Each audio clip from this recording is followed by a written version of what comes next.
Welcome to the Altair special episode on PEEPanEIP, a series dedicated to discuss improvement proposals considered for the Ethereum network upgrade. My name is Pooja Ranjan, and I'm your host for today's episode on accounting reform with Altair network upgrade.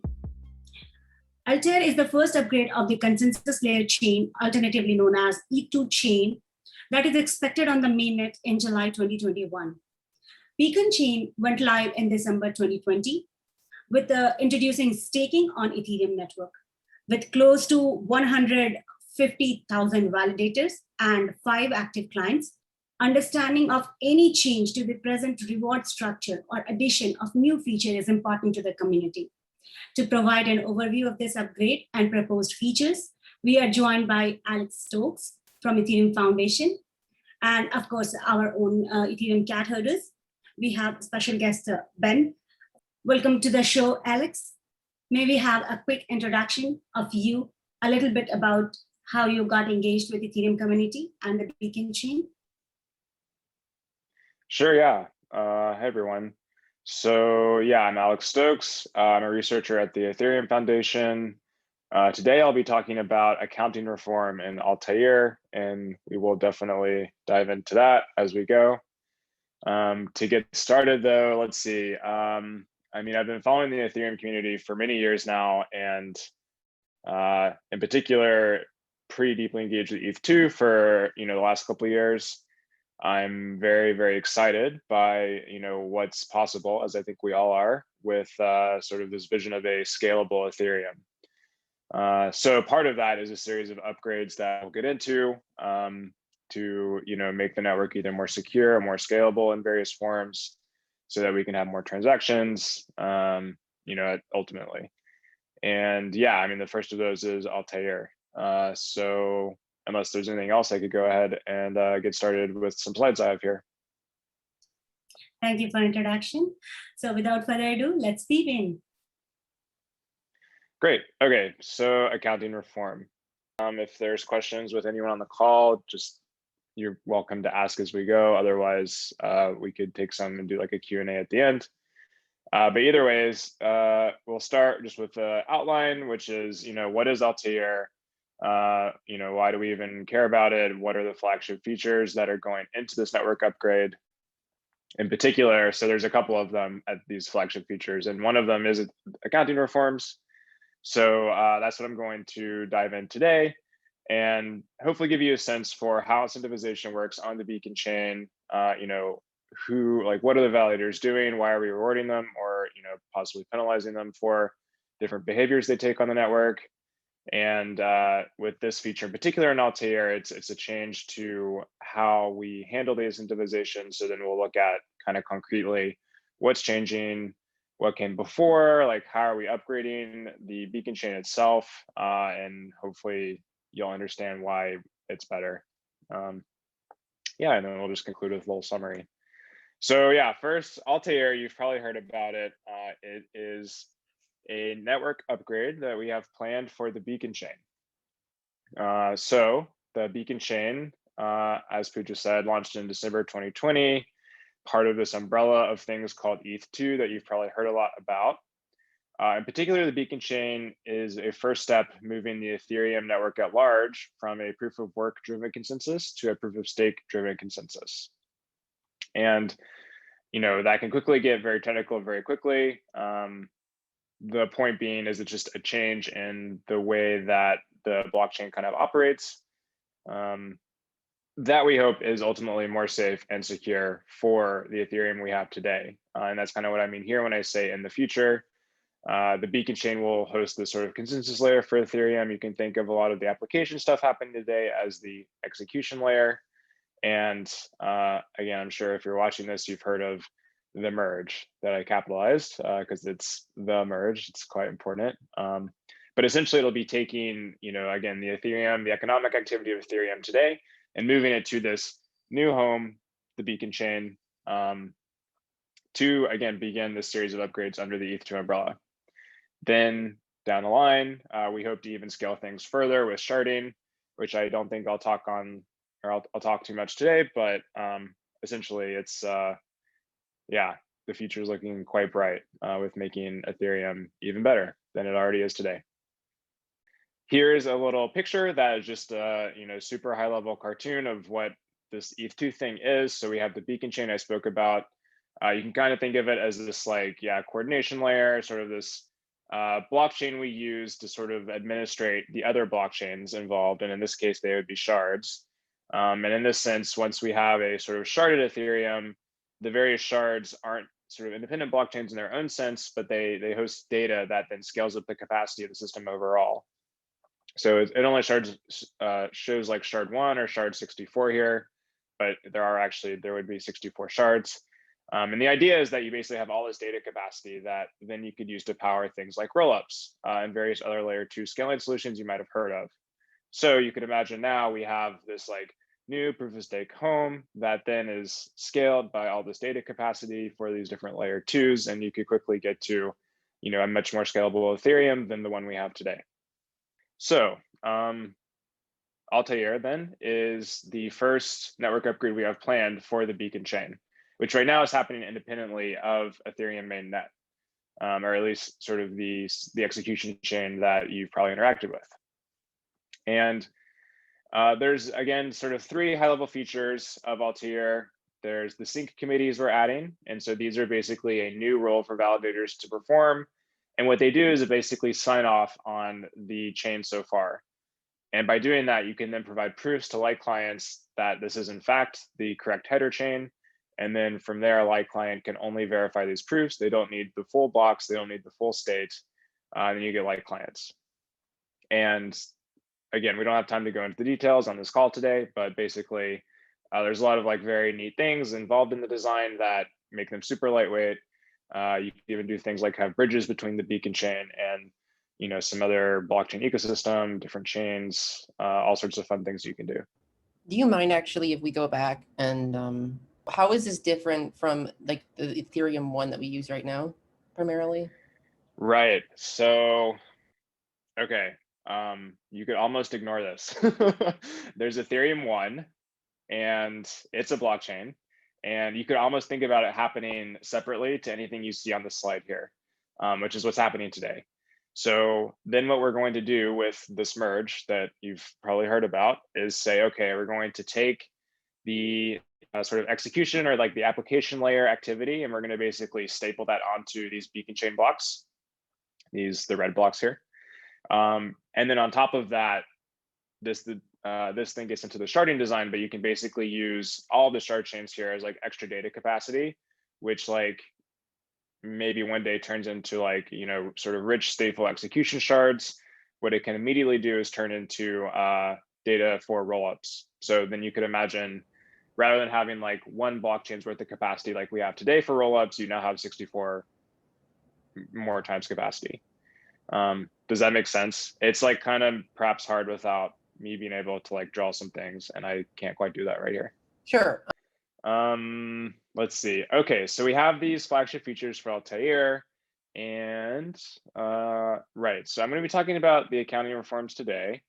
And the other big thing with why Altair is it actually sort of gives us a practice run as network operators for the beacon chain to do a network upgrade, right? They're inherently risky. So if we have one under our belt, that's a lot better than not having one under our belt. And there will be an incredibly important one with the merge that happens, in the next several months. So yeah, there's reasons to do Altair as soon as we can. And yeah, we're also going to get some very nice upgrades to the beacon chain, including these accounting reforms that I'll go into now. Okay. So just to get this out of the way, to keep this, in your mind as we go, at a high level, we are changing how validators are rewarded on the beacon chain. And from phase 0, which is the current, you can think of that as the name of the current fork. It's named phase 0 for kind of historical reasons. There were/are different phases, but we're kind of deprecating that terminology in view of just looking at these things as different features to the whole thing.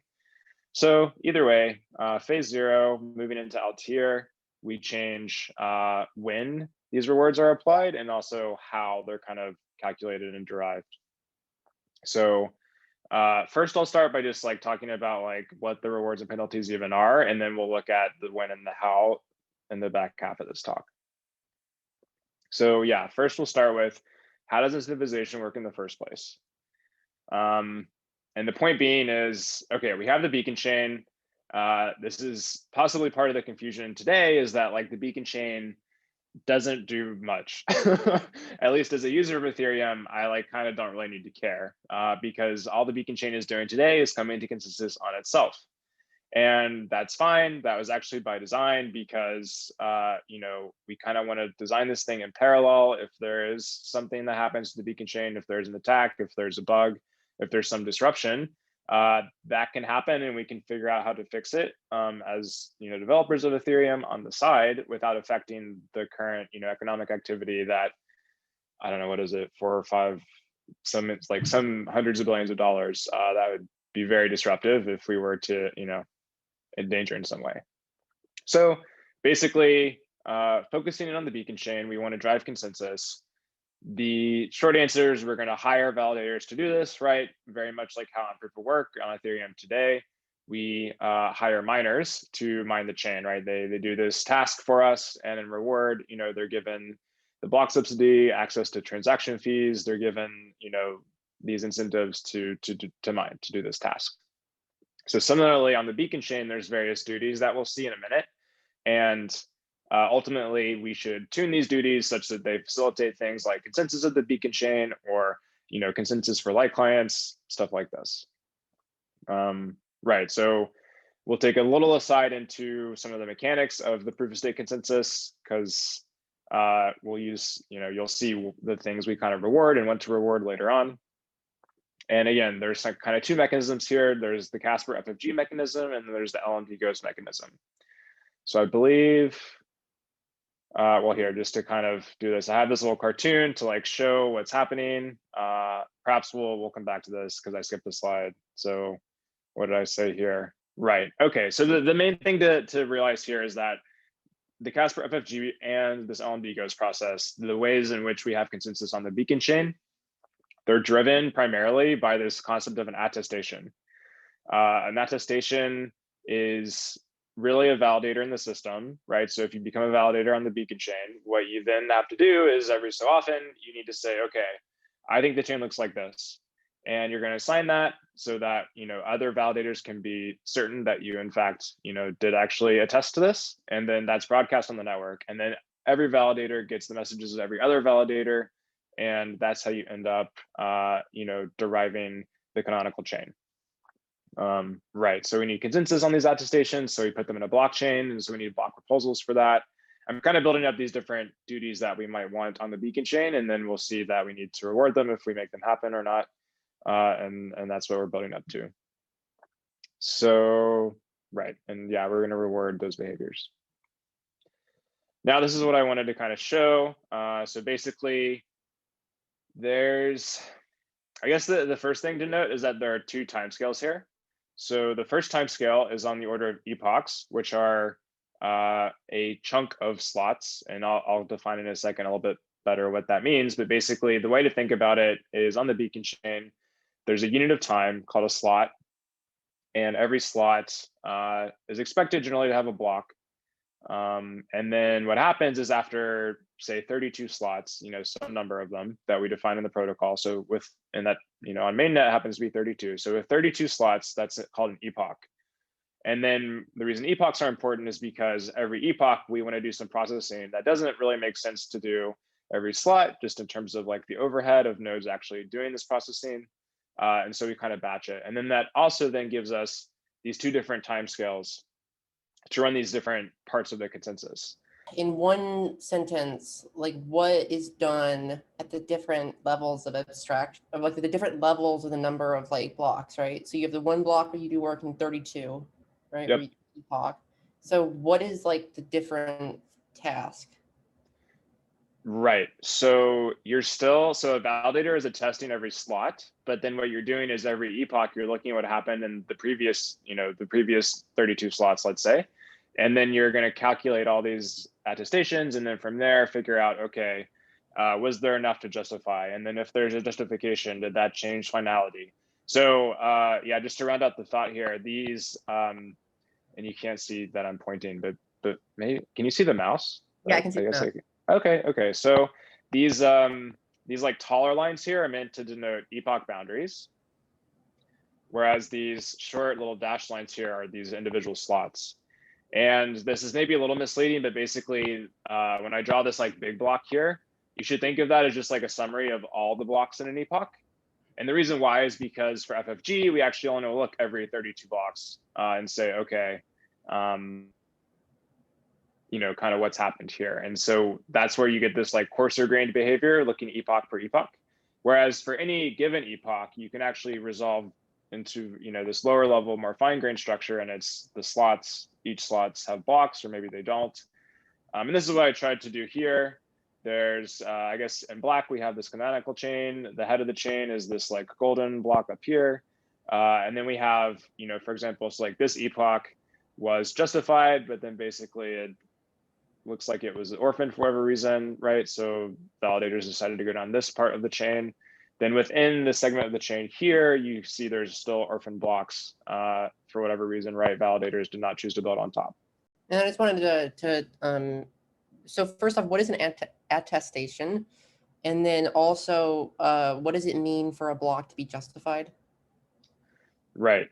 Okay, so an attestation is this message that a validator will produce. The way to think about it is that once an epoch, a validator has to make an attestation.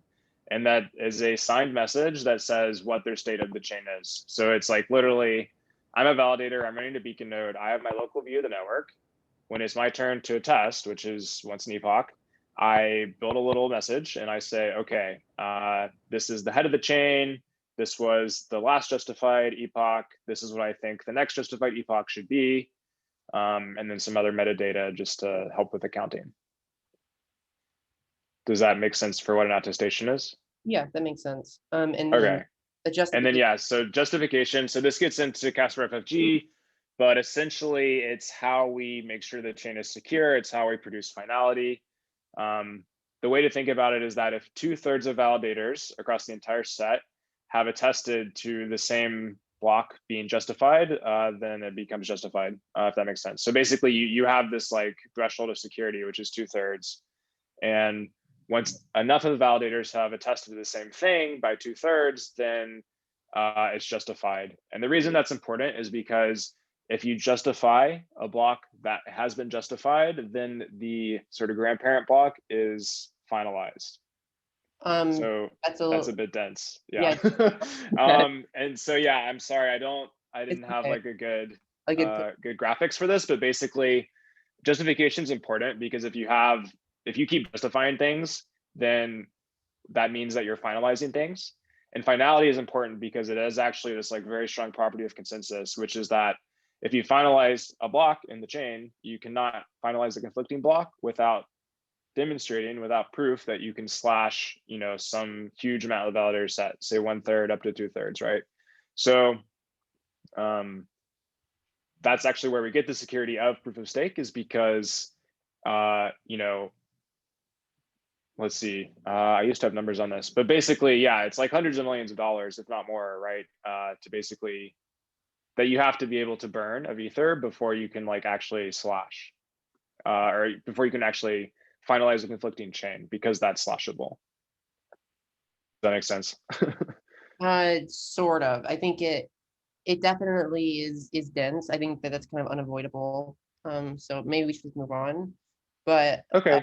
I think one thing that here that is still confusing me is like, so if I were to summarize like what justified means, it basically just means like we're going to use this block now, right? Like this block is valid. And then so first off, is that correct? If you say it's justified, is it valid? A valid right block? So yeah, so one way to think about it is that you could, so there's like all the blocks on the network that I see, some subset of those are valid, some subset of those then other validators have justified via our collective action on signing off on them. So it's like we want to use this in our chain. Right, yeah, it just, we think this is the next justified block in the chain. Mhm. And by doing so, by committing to this, we're actually putting our stake, when it's proof of stake, right? It means we've put down this deposit as a bond. And then And if when things we go wrong- sign these messages, what we're saying is, if you can also show to the chain, right? If you can demonstrate proof, sort of cryptographically, that I've said something conflicting on the network, then you can actually slash my bond. And so that's So where the security comes from. basically. So then you lose your stake. Exactly. Yeah. And then So this is the like the strongest incentive to not do bad things. I think great, yeah. So in here, it's basically like there was one that was justified.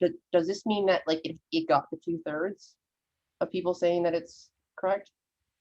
Or is Right. So if we're talking about this, like the quote orphan block, basically some number we actually don't really know, not a majority, right? So not this 2/3 threshold attested to this, but then for some reason validators ended up going with the block and epoch sort of E-1.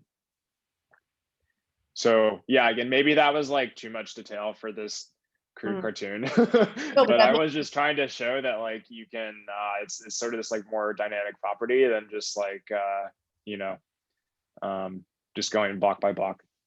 I'm just trying to kind of piecemeal a little bit. So I hope you so thank you for your patience with that. But just like kind of like just one last thing, which is so in other words here, right, where you have like the E-2 grayed out, like the validators that said that justified that lost their stake. No. So right. So maybe justification is a bit strong here. So maybe let's see. I suppose what makes more sense here is that some number of validators attested to this block, I think is more what I want to say. And you know, it's not clear what the number is. It wasn't that many. And so like the way to think about this is like maybe at epoch -3, like E-3, everything was okay. And then at epoch E-2, there was some like, you know, someone cut underwater cable and like suddenly there was a huge network partition. And so, you know, maybe like an eighth of the validators saw this block and they started to attest to it because that's what they saw and they're just doing, you know, what they expected to, but everyone else couldn't see the block for some reason until it was like too late.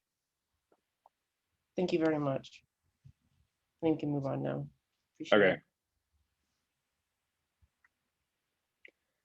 Okay, the point I was just trying to make is that there's time on the beacon chain. Time is divided into slots. And again, we just, you know, pick a number. This number is 12 seconds on mainnet. And, you know, it basically comes down to how much processing do we expect a node to do in a slot. And that kind of sets a cadence for like the rest of the protocol. So the protocol is divided into slots. And then, yeah, some number of slots form an epoch. So this is like just, again, just revisiting this idea that, you know, we have maybe epoch E here, epoch E-1, it keeps going. Within each epoch, there's slots, right? So you have the first, second, third slots in an epoch, labeled 0, 1, 2, going up to 31. And again, just a schematic for this. And just to make this concrete, this was from mainnet just like an hour or so ago, right? We're in slot 1.26 million, you know, epoch almost 40,000. So, you know, the beacon chain genesis was December 2020. And then basically every 12 seconds, we go to the next slot. There should be a block in that slot. And generally there is on mainnet. And yeah, every 32 slots, we go to the next epoch. So there's a sense of time and the time keeps going. The reason this is important is because the duties we're about to get to are, you know, the way we think about them is what can you do in a given slot or a given epoch. Okay, and yeah, just to round this thought out a bit more, there's duties we've mentioned. So like attestations or producing the block, right? Which then would contain attestations and like some other operations. But basically, you would expect one block per slot, and blocks have attestations, among other things, like I said, and then those attestations then are attesting to particular slots. And it's determined by randomness in the beacon chain itself as to which validator should attest to which slot each epoch, that shuffled each epoch, and that helps with security and avoiding like censorship and also like different collusion things that could happen. And again, I have this cartoon here, which is saying, okay, there's a slot S+1, +2, +3, +4, +5. For example, in slot +4, there was no block. Just again, that validator might have been offline, or they had a problem, a bug with their software locally, and they couldn't make a block on time. Then you see these arrows that I drew are kind of supposed to refer to, attestations in each block that refer to previous slots. So yeah, just to give an example, like with the block at S+5. Oh wait, I have the pointer. So here, then we have this arrow, right? So there's an attestation in this block that was made by a validator that was assigned to attest to this slot, and then it was included on chain in this slot. So there's duties we can do. Again, I don't want to like throw too much, at everyone at once, but the point being that there's duties that you do on chain, and then you have rewards that happen. These rewards or penalties are given in proportion to your performance. And again, the takeaway here is just that there are things that you're expected to do as a validator on chain on certain times, and we hope to drive consensus by rewarding people for doing what we want. Okay, which is what I said here. Basically, yeah, it's given all these things happening on the network, we bundle them, certain validators bundle them into blocks, other validators make the messages that go into the blocks, and those blocks get shipped out to everyone. So then you can say, okay, based on the blocks I see, I can figure out, okay, this validator, attested in these epochs, very timely and like a good manner. And so because of that, I can say, okay, they should be given this much ETH or like this much ETH taken away. Moreover, then because of the aggregate behavior of everyone, I can say, oh, like the chain was finalized or the chain was not finalized.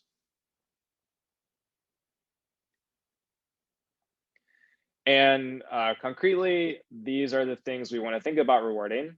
So there's like some properties of the various behaviors. So we have attesting and proposing at the high level, right? Attesting and proposing.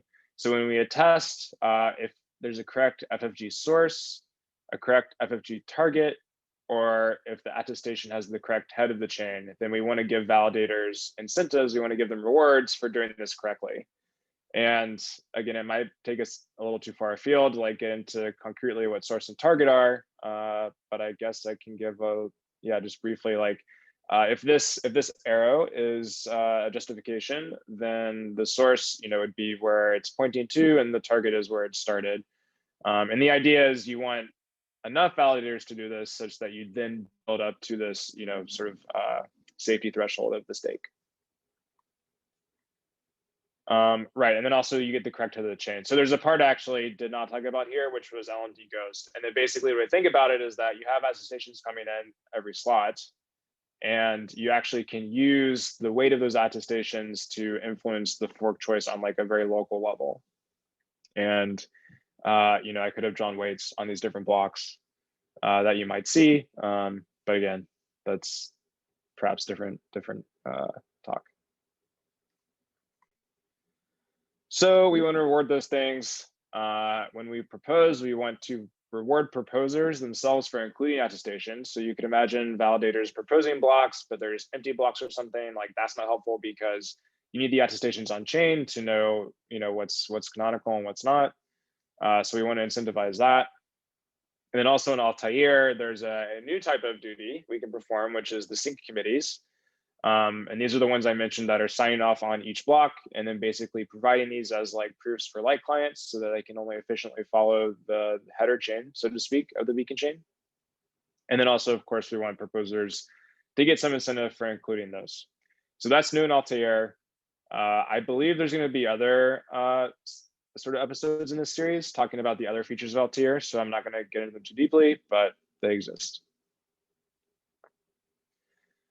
Okay, I guess I'll just briefly ask if there are questions so far.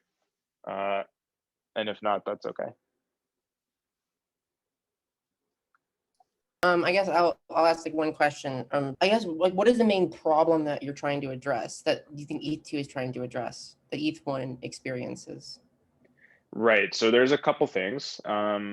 I suppose like two of the most important ones are the first one is we want to move from a proof of work driven consensus to proof of stake driven consensus. And there's a number of reasons that we want to do this.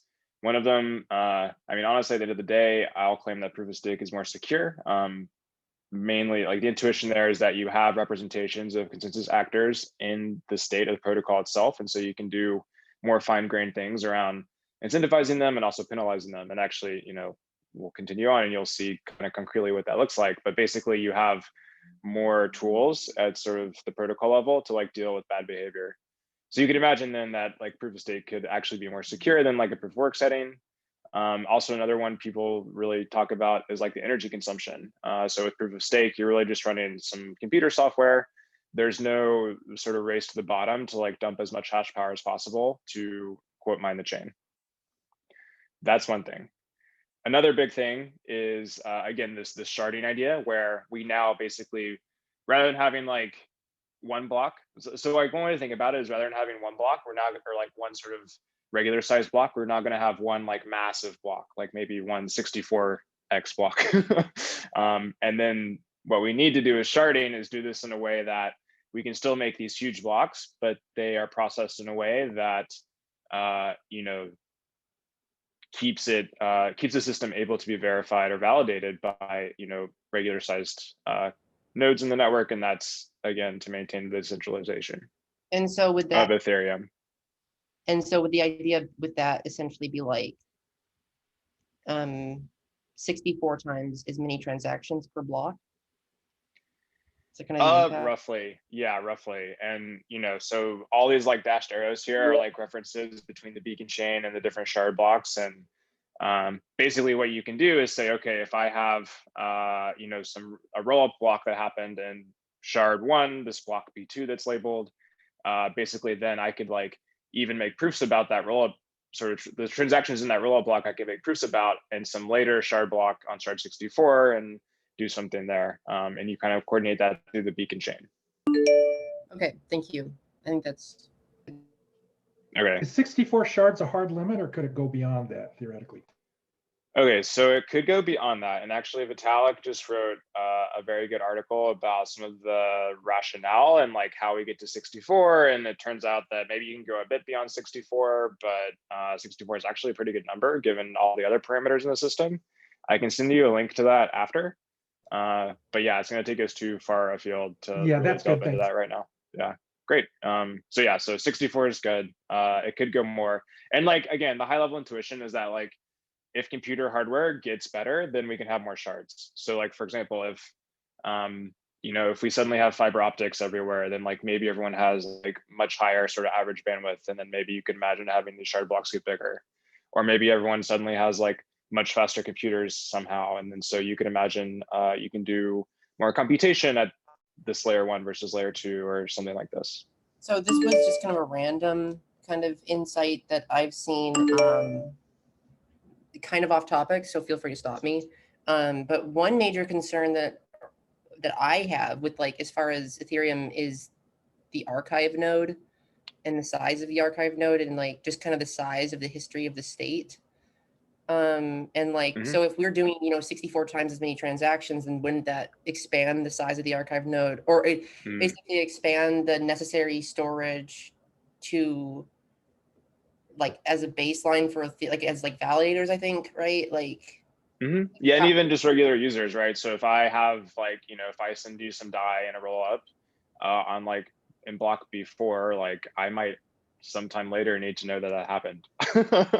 And so if I as a user can't go find that block or like, get my data because I lost it locally or something, right? Like it's tricky. So yes, the intuition's correct. There is like an overhead in this sense because yeah, there's just more data that everyone has to be responsible for. Essentially, I guess the way that it's okay is that like disk storage is very cheap, especially sort of quote cold storage or like long-term storage. So a way to think about it is that there's sort of like a locus or like a focus around the current head of the whole network. And that's what validators need to be responsible for and like keep track of. And that actually kind of puts its own bottleneck on like how many shards there can be in all this. And then, yeah, there's a separate question of, okay, historically, once everyone in the world has agreed that like, the state of the beacon chain 10 months ago is this, how do we handle serving that data? And, yeah, it's I think there's still some research questions to be addressed. An analogy here is like the Internet Archive. So the Internet Archive tries to archive most of the internet, and I'm not sure, you know, how they do it basically, or like at least all the details, but you know, they have a good chunk of it. You can go to like look at various web pages at different points in time, and so you'd have a similar, you know, thing here. The article I just referenced that Vitalik wrote also touches on some of this as well, so worth a read. Oh, I will read it, definitely. Yeah, I mean, Thank we can you. talk about this, but we won't get to the rewards. Yeah. So let's move on. That's getting off topic. Okay. So again, like I mentioned, there's like when and how these rewards are happening.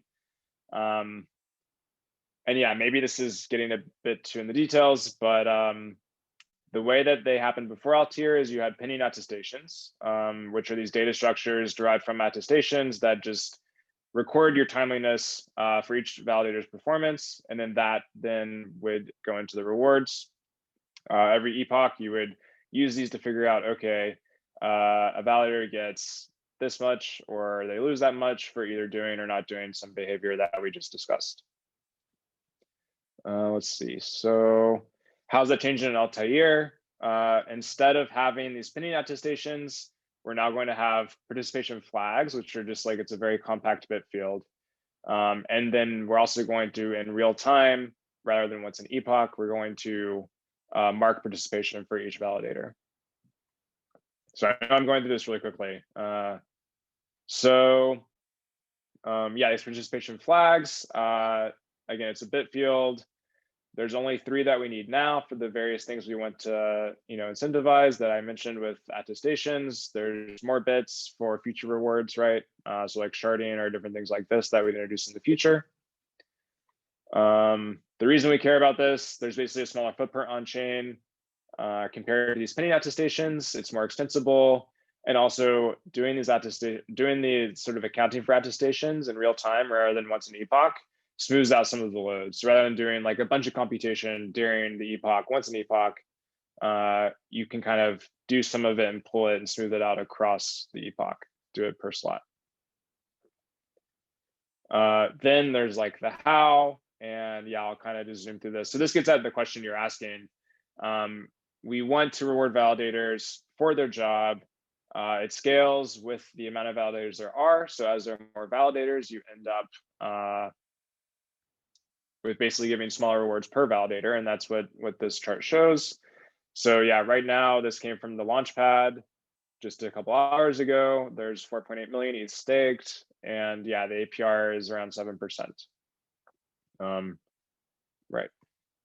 So yeah, again, I'll just kind of zoom through this, but basically the way to think about this is that when we want to design the protocol, we have a high level invariant that we want to maintain, which is basically giving out 1 base reward per epoch.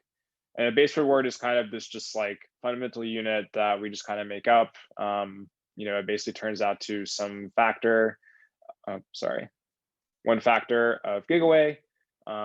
You know, again, that's what you see here is it's scaled by the amount of stake. So as the stake increases, this overall base reward gets smaller, and that's how you end up with a chart like this. Right, and then essentially what you want is, in the long run, you want every validator to be able to earn up to 1 base reward per epoch. Let's see. So yeah, there's changes to when, you know, these rewards are happening, and now there's changes to how. Let's see. So the base reward, and again, like perhaps it's too low level for us to like just step through the code here. So yeah, I think we're keeping a good pace. In terms of like how rewards were accounted for, then in phase 0 before Altair, it was more that 1 base reward was given per duty. And yeah, like I said, this is like kind of ad hoc, and it actually led to under rewarding proposers, which may be the question you mentioned. That might be part of it, is that there actually, I think, will be an increase in rewards for proposing, which might lead to that increase. So let's see. Instead, in Altair, right, okay, so rather than 1 base reward per duty, we're now actually giving 1 base reward per epoch. And the cool thing here is that we have this system of weights that I'll show in a second. And the cool thing with the weights is that it just makes it easier to kind of get correct. You have the different tasks, right? So timely source, that was the correct FFG source I mentioned earlier. Timely target is the correct FFG target I mentioned earlier. Then the timely head, right, is attesting to the correct head of the chain for your attestation. Then you have these other rewards for the sync committees and the proposers, right? And the idea is that that's all part of one sort of piece of the pie relative to the weight denominator. And again, it's just the system of how we like account for these things, and it's easy to get correct. Hopefully we'll see that in a second. So here's this pie. I took this from the annotated spec with Alex written. There's a link at the end of the slides here, but basically definitely go read the annotated spec if you want to learn more. It's very helpful and like covers a lot of this. And yeah, so the idea is that rather than kind of for each one of these roles here, giving a base reward, we now say one base reward is divided this many ways. And it turns out it's just easier to get this correct. It's easier to change the weights if we need to like change different incentivizations. So one thing you can see is that, for example, timely target is 1.5 times timely head and timely source. And the reason that is because the target is what kind of drives this FFG process. So like the source kind of has to be correct for the attestation to even be considered. And then once it's considered, the target is then very important because it tells you the next justified block in the chain. And that's why it's rewarded, you know, a bit more than the others, is because if you have this, then it kind of ensures that you have justification going so that you have like a healthy process of finality unfolding. So it's very important. So that's why it gets an extra weight. And it's like really straightforward to do this with this new system of weights that we have. Then you see in Altair, like I mentioned, there's the sync committees. So then you have another allocation for them. And then the proposer in the various capacities then has like 1/8 of this overall pie as well. So this is the other high level change, is like how we think about this base reward on top of also when we're accounting for the attestations. And again, yeah, just to round this out. So with this difference in the base reward, basically it's just easier to think about, to reason about, it's easier to get correct. And it also, yeah, it scales better moving forward. So yeah, again, maybe I rushed through some of that. So if there's any questions, we could go back and revisit it, definitely. Just to summarize, right? So the Altair fork should happen in July or August, it's looking like. Here's the annotated spec that I mentioned. Definitely go check that out. You can dive into the ETH2 specs themselves. All the different, you know, these code samples I have here are from the ETH2 spec directly, right? And so, you know, that's where we go to, you know, to actually specify what the beacon chain should do. And oh, I wanted to give a shout out to the core developer apprenticeship program. So Piper Merriam's working on this. And basically, if anyone's watching this and they want to get more involved, they think this stuff is super interesting and exciting, which it is, by the way, definitely check this out. I believe it's set up sort of like a summer internship to onboard more core devs. And you can refer to this blog post to learn more about that. So from here, yeah, if you have any questions or like want to reach out further, like I'm happy to like, you can just DM me on Twitter, for example, at Alex Stokes. And yeah, I'm happy to just like point you, either answer questions or point you to like resources in order to learn more. So, right, okay, that was the end for now. Great. If there's any questions for those of us on the call, we can like go back to something if I like went too quickly, or if there's more general questions that Pooja had, we can answer those. So first, actually, I just wanted to see Ben. You know, we have the privilege of having Ben here on the call with us. Is there anything that you wanted to discuss or dive into a bit deeper? I'm here to learn, and I learn things. So thanks, Alex. Oh yeah, of course. Okay. I'm glad you could join. All right, so then maybe I'll take a shot after that. So if depending on how well I understood, I'm definitely not an ETH2 core dev. So It sounds like that Altair in general is around a number of optimizations about, as you put in one of your slides, how how the rewards are distributed and what they're being distributed for. Aside from just the efficiency gains, are there specific reasons with regards to the merge or sharding that it becomes more beneficial to have this structure, or is that really just an efficiency optimization? Yeah, no, certainly. I would actually say these things that you're picking up are like probably more important, which is the extensibility. So yeah, there are some efficiency gains that we have, things that should again lead to like a smoother operation of a beacon node. But again, the cool thing about the system of weights here is that if there is, okay, so for example, we all went to incentivize validators to like get shard headers on the beacon chain in a timely fashion, right? Because that's how we then come to consensus, jumping all the way back.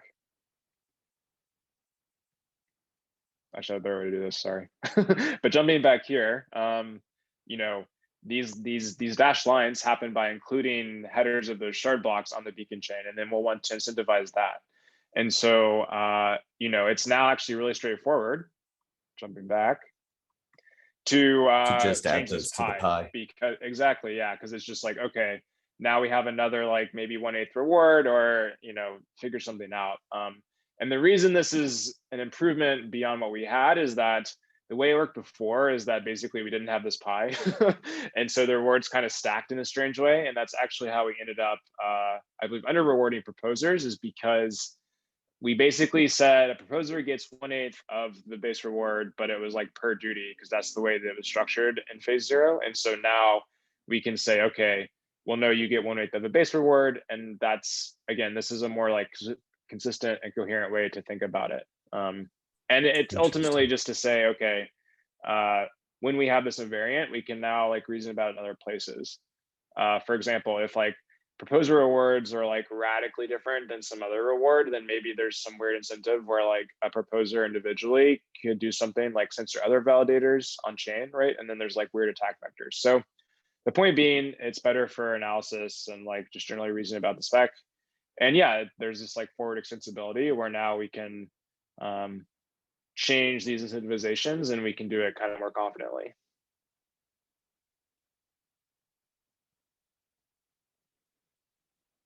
Sorry, looking for mute there.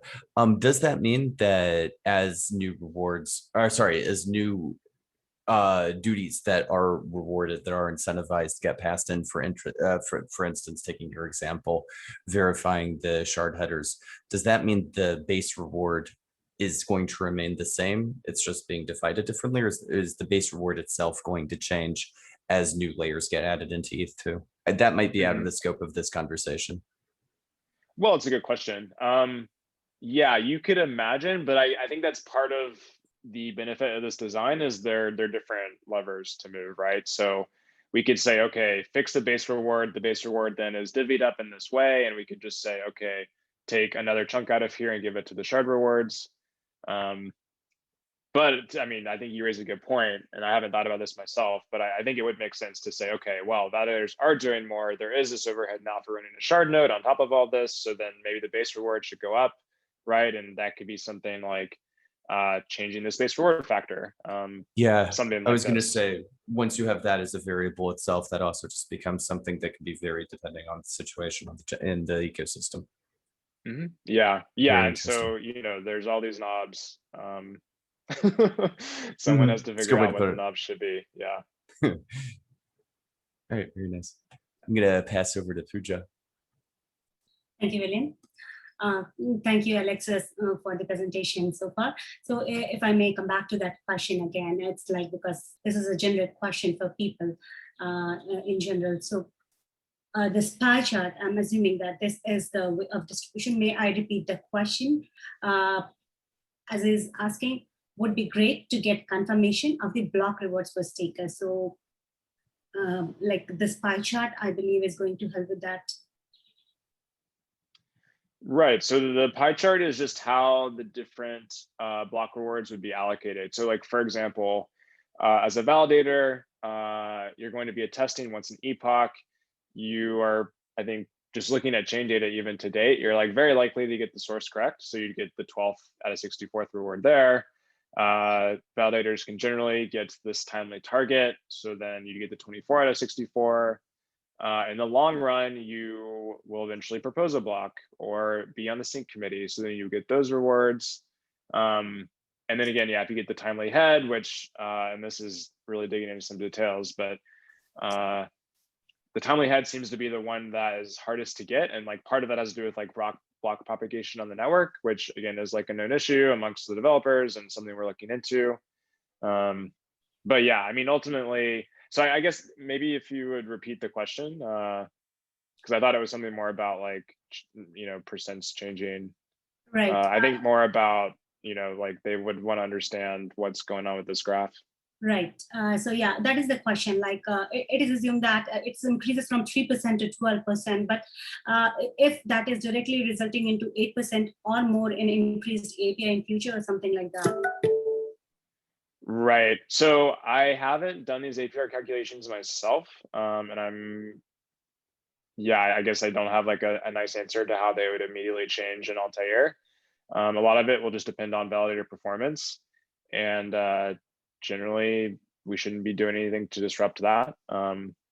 There is, I think,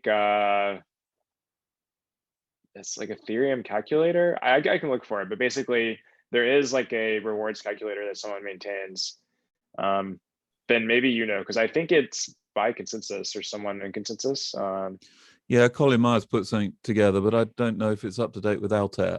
Is the overall Okay. rewards per the overall issuance rate with Altair targeted to be the same as currently? Is that your understanding? Is that a design goal? Yeah, I don't. Let's see. Yeah, I mean, will this graph remain the same before and after Altair is the Right. question. Yeah, I don't see a reason it would change. Like for example, like again, like the high level, it's like that's more a question of the space reward factor, which I don't believe that's changing. The different allocations would have some impact, but yeah, I don't think there should be any change there. Yeah. What is more relevant, perhaps for validators, is that there are different features. So let me go back to this other slide here. These different flagship features. So like, for example, changing the inactivity penalties. So those actually might have like a much bigger effect on what a validator sees in Altair compared to this part in particular. The idea of the reforms was more to maintain behavior, but keep it either improve the efficiency like we talked about, or again, make it easier to reason about either from a spec or an implementation standpoint. Got it. Got it. So I have another question related to the proposal when it was proposed. Like, according to initial proposal, that is the HF1, the document when it was floated, including all upgrades feature. Account reform is proposed for tier 1 and tier 2.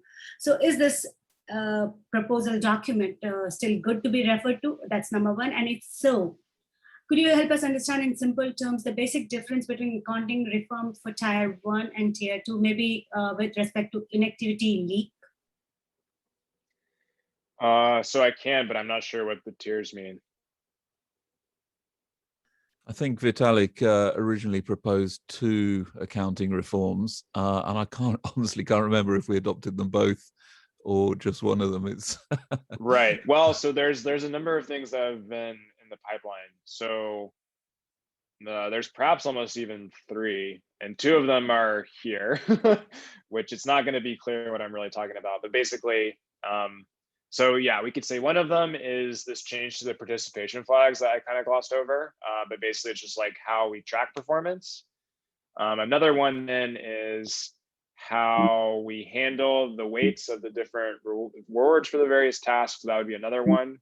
Then there was another one that I think we've tabled for now, which is basically changing how rewards are counted. So really, rather than doing it, say, rather than handing out rewards every epoch, you would maybe wait every 64 epochs or something like this. And the reason you would do this is that if there's like an attack chain that basically has many skip slots and then a block like somewhere far out, that then makes a beacon node have to go and compute, all of those slots up until the new block. And And if you could basically defer a lot of the epoch processing until these like points, it helps with the overhead there. Right. Yeah. That was my first question. If we are still following that documents or we have moved.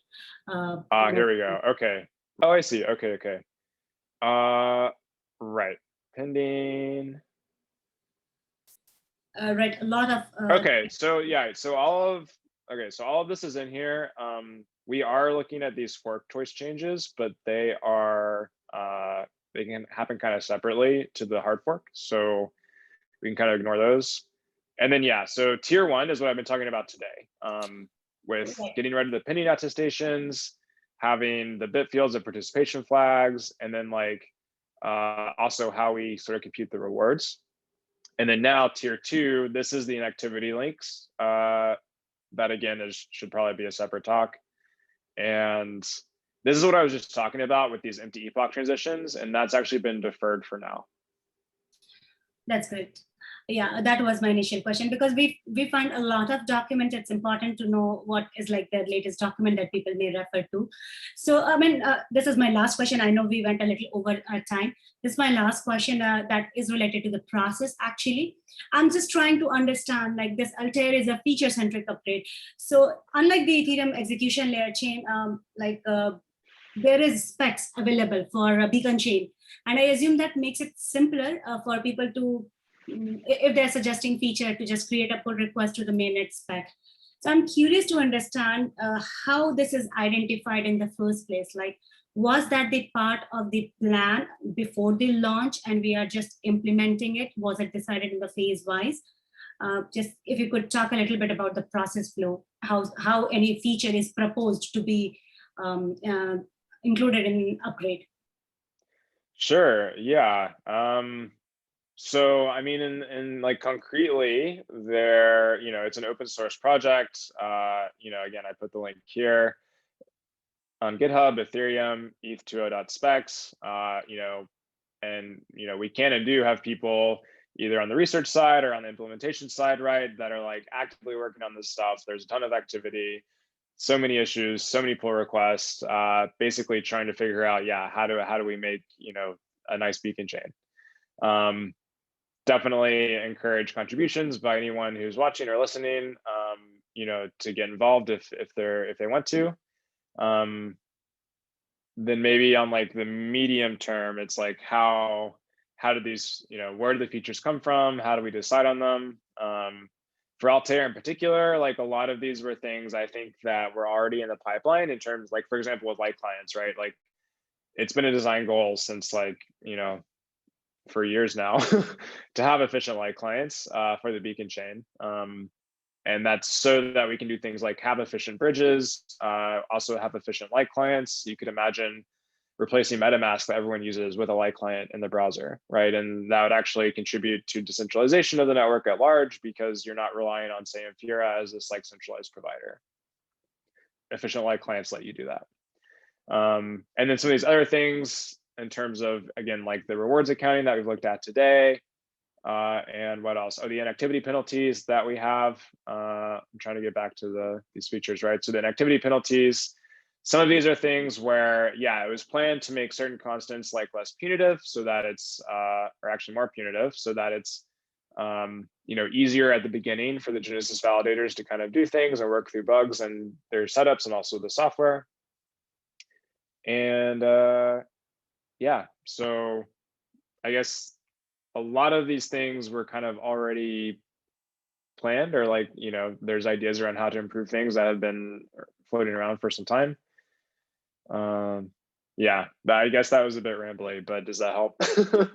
Yeah, it does. We are also part of process improvement group, and we understand how Ethereum 1.0 chain works. This is something different, like something new, but we find it like it's getting effective just creating pull requests and doing this. So I was just curious to understand how this process works. So yeah. Right. Yeah. Okay. Sure. And so then maybe I kind of broke it into like smaller, short, and then like medium term things, and like larger term things. And like larger term, it does, I would say, pull into the process. Kind of how we have all core devs today. There's like a ETH2 call where, everyone involved can kind of talk about these changes and discuss them. I imagine over time, like, for example, in light of the merge, right, like you'll see a lot more overlap between different, parties that might be a bit separate today, just because, we will all be working on the one thing we call Ethereum. Sure, definitely. Awesome. Thank you so much, Alex, for joining. It was a great overview of the upgrade. I remember this discussion started late in December and like early January. The client team started working on it and coming up with this upgrade. I think this is incredible. Yeah. So for all our audiences, I would like to throw a fun fact of the ETH2 network that is also consensus layer chain. Over 4% of total ETH is staked, and we have over 147,000 validators on the network as of now. That's a lot of money, a lot of interest, and a lot of developers working on it together. Alex is a researcher at Ethereum and a contributor to the Beacon Chain research development work. Follow him at Twitter for his live tweet of consensus layer implementers meeting and other useful resources. His Twitter handle is provided in the description box below. On this note, thank you for watching. I hope this episode on accounting reform may have answered some of your questions, but it seems like there are many more questions that people would like to understand. So do share all these questions with us, the Ethereum cat herders. You can reach us on the Ethereum cat herders Discord, and we'll be happy to arrange another session and direct questions to the researchers and developers of a consensus layer chain. Thank you so much, Alex. Thank you so much, Ben, for joining today. Great, yeah. Thanks for having me. Thanks everyone who joined. So next week, we will be joined by Vitalik Buterin and Danny Lyon to talk more on this upgrade. Stay tuned. Do let us know which proposal or feature would you like to see in the upcoming episode. As always, we'd love to hear feedback and improvement suggestions. Don't forget to hit like and share. Keep watching, keep sharing your love with Ethereum cat herders. This is all of us signing out.